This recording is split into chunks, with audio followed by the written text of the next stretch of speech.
G'day guys and gal. Death in Warhammer 40k is a bit of a flexible term. Many characters have the ability to revive themselves or be revived by others, whilst things like stasis, warp magic, and science can keep people alive and healthy well beyond their natural lifespans. Games Workshop knows that fan favorite characters, like the Primarchs, sell well as models, so generally enjoy bringing them back in a slow and steady format. Basically, they like to keep the door open to be able to bring back whoever they want, whenever they want. So I thought, why not check out 5 of the best characters in 40k who are currently listed as KIA, but are actually probably alive in some format. Before we get started, you know what's coming, baby. That's right, the next major mini release. This time it's Sev, the Prince of Crows, a fantastic model with a ton of options. Dude has 2 weapon poses, 2 head variants, and a completely custom base. We wanted to scale him so he could be proxied in both 30k and 40k, and I think we nailed it. The detail is awesome, and he even has his own flair. Honestly, one of my favorite major mini releases to date, but you guys know how much I love the Lords of the Night. This model, alongside dozens of others, are ready to ship, with shipping only being $10 or free if you pick up enough models. We've been absolutely sending it on the new releases every week,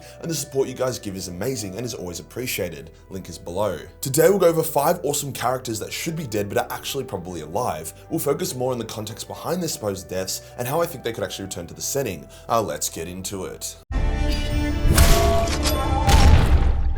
In Warhammer, unless you literally see someone die, there's a solid chance they're alive. Even when they die, they resurrect all the time, like demons, Phoenix Lords, Necrons, and so on. I mean, fuck, even when Gazkal got his head cut off, they simply stitched it back on and voila, back and stronger than ever. I want to start with a character that I'm very confident is still alive, that being Nikona Sharrowkyn. You guys all know I'm an absolute slut for Nikona. He was a beast of a warrior, had so many cool scenes, and just had such a sick aura. However, Nikona was a warrior of the Horus Heresy, and whilst many traders from the Heresy still live, there are very few Loyalists who still do in the current setting. However, the last time we see Nikona, he's actually locking himself in stasis with the Magnus, one of the important precursors to the Primarchs project. Belisarius Cawl would have had to retrieve Nikona's stasis capsule to retrieve the Magnus from it. Now, there was a mysterious and powerful space marine that kind of acts as Cawl's enforcer and bodyguard called Alpha Primus. We don't know who this man is, but he was heavily modified by Cawl as the prototype for the Primarchs, becoming more powerful than any other space marine at the cost of being in constant pain. You could potentially argue that this is Nikona, but I don't think so, to be honest. They don't really share any similarities, and there would have been some hints by now. More than likely, Cawl unfroze Nikona, had a chat to him, then either released him or put him back in stasis for a rainy day. So either Nikona is frozen and ready to fuck up Lucius in round 2, or he was released during the scouring where he likely met his end. Either way, the story of Nikona is not yet over, and I for one am keen to see him back in action. This next character should come as no surprise: Sevatar. Sev was one of the most popular characters in the entire Heresy, yet he seemingly vanished into thin air, with people just being like, oh yeah, he dead, probs, which is such a bizarre way for such a big character to go from the setting to a point where I genuinely don't think he is dead, or at least did not die the way people think he did. So when the Night Lords and the Dark Angels engaged in a huge fleet battle, Sevatar was captured by the Dark Angels and held in a cell. Sure, he did manage to escape it once in order to enact vengeance on behalf of a little girl by killing the man who abused her, but that ended up with him back in his cell and chained up so much that he could barely move. Some people say he ended up getting killed in the Heresy, likely the Siege of Terra, but there's no way he could have made it to Terra while chained up in a Dark Angel ship if the Dark Angels themselves didn't make it to the siege. A lot of Night Lords actually comment on Sevatar's fate, but no one knows for sure. Some believe he is still alive, others are certain he is dead. After the Heresy, Conrad asked his legion to bring Sevatar to him, and when they told him Sevatar was dead, Conrad got very confused and upset, potentially due to his visions showing him that Sev was alive. However, Conrad was also batshit insane at that point, so take his opinion with a grain of salt. Aaron Dembski Bowden, one of Warhammer's greatest writers, actually had thoughts on the matter, saying that while it's highly unlikely Sev survived into the modern 40k era, the Heresy was more so a prologue to his story, and that there is a ton of planned lore for him where he chooses his own side, being neither Loyalist or traitor, which sounds fucking awesome. So either way, it seems Sevatar's story is not yet finished. Another character I absolutely adore, despite him only appearing in one book, is Endymion, who also could be alive in some way, or perhaps not, but there's still more of his story to tell. Ra was a tribune and a close confidant of the Emperor. The Emperor groomed Ra to be able to handle a very heavy burden, being the living jailer for the mega demon Dracnian, a demon so powerful it wounded the Emperor, with the Emperor being unable to destroy it. Instead, the Emperor turned the demon into a sword, stabbed Ra with it, and then had Ra absorb the demon sword into his own body. He then got Ra to run into the webway. Now that is the last time we see Ra in the lore, however it's not the last time we see Dracnian, as it is now Abaddon's personal sword. But what happened to Ra? After all, Dracnian remarked that he would be unable to corrupt Ra, so I doubt he managed to consume and overcome the Custodian. Abaddon took Dracnian early on, like M31, 32, or 33, so Ra must have been its guardian for thousands of years. Old lore stated a mysterious golden figure led Abaddon to Dracnian, which could have been Ra. That does sound strange, however Dracnian is significantly weaker in his sword form, and Abaddon is too much of a warrior to let the sword become a demon again, so the plan all along may have been to make Abaddon Draknian's true jailer. We really won't know until the next Black Legion book comes out, so while it's unlikely Ra will survive, until we see him die, anything could happen. Maybe he joins up with Valdor in the pocket dimension. That would be spicy. Now this next one is interesting and doesn't follow the traditional rules of what it means to be dead, but fuck it.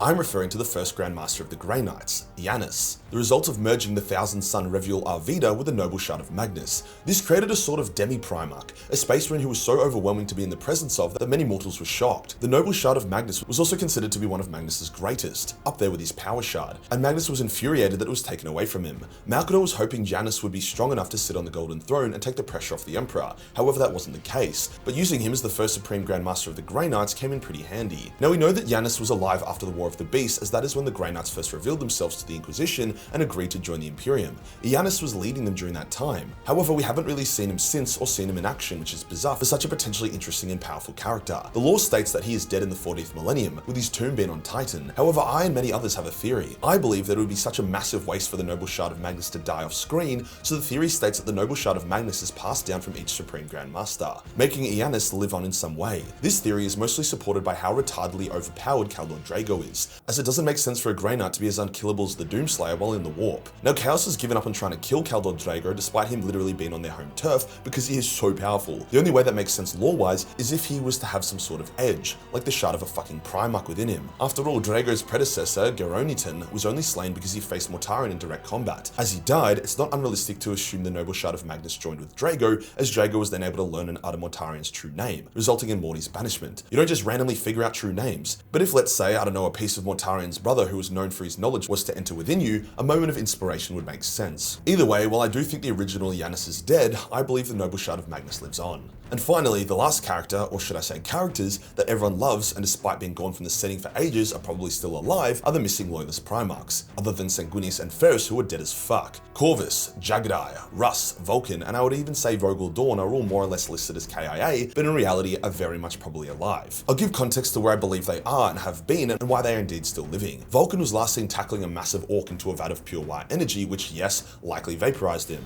However, Vulcan is a turbo perpetual. Magnus literally hit him with a spell of unmaking that was designed to strip his perpetual powers from his DNA and destroy him on an atomic level, and Vulcan literally tanked it and banished Magnus. A vat of white energy ain't gonna kill him. However, more than likely, it may have reformed Vulcan in the warp, maybe the orky part of the warp, keeping him out of the setting. It also may have reformed him in real space, however fucked up his brain or left him in some kind of coma or trance. Maybe the dude just wanted a break from the setting. After all, horrifically dying all the time would have sucked balls. Vulcan has said that when his sons find all of his artifacts, he will return, so perhaps he's been biding his time and waiting for that. Either way, the odds of Vulcan actually being dead are close to zero. As for Corvus, he was last seen terrorizing the Wordbearers and kicking Lorgar shit in as a demonic shadow bird monster. I believe Corvus has been in the Eye of Terror hunting traitors and causing issues. I do think Lorgar's lack of presence in the setting is tied to Corvus's. After all, there are hundreds of thousands of traitor legionnaires spread across hundreds of worlds within the Eye. That's enough to keep Corvus busy, especially with how messed up time is in the Eye. For Corvus, he could have been hunting traitors for a couple decades or centuries, but in real space it's been 10,000 years. Russ is on some kind of spiritual journey to find the Tree of Life, which may be a metaphor for Isha, in order to try heal the Emperor. Magnus alludes to the fact that he knows where Russ is and he laughs about it, so I'm going to assume his spiritual journey has resulted in Russ getting trapped somewhere. It's prophesized that Russ will return during the Wolf Time, which is like the end times of 40k, which is low-key happening now, so I wouldn't be surprised if he was the next Primarch to return on the Loyalist side. As for Jagadai, he was last seen chasing Dark Elder into the Webway, which I believe to be a part of a big conspiracy involving the laughing god Kaogorak. See, each Primarch's landing home planet was preordained in some way. Everyone landed where they were supposed to land. It wasn't a coincidence that every Primarch world was inhabited by humans, nor was it a coincidence which Primarch landed where. However, the lore does state, in a bit of a twisted way,